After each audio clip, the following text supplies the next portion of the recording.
ఈరోజు మా ఇంట్లో చికెన్ కడ్డీలు చేసుకుంటున్నాము. చికెన్ అయితే శుభ్రంగా కడిగి పెట్టుకున్నాము.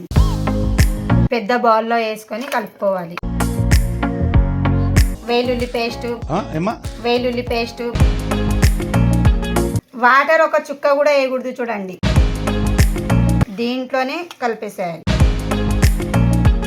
ఎందుకంటే చికెన్లో తర్వాత మెల్లగా వాటర్ ఇడుస్తుంది కాబట్టి వాటర్ వేయకూడదు. ఎన్ని కేజీల చికెన్?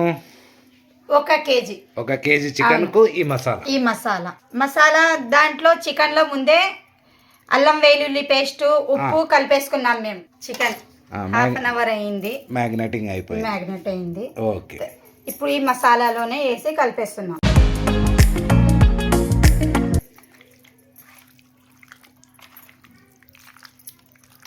మీరే తినేస్తున్నారా అన్ని? అంతేగా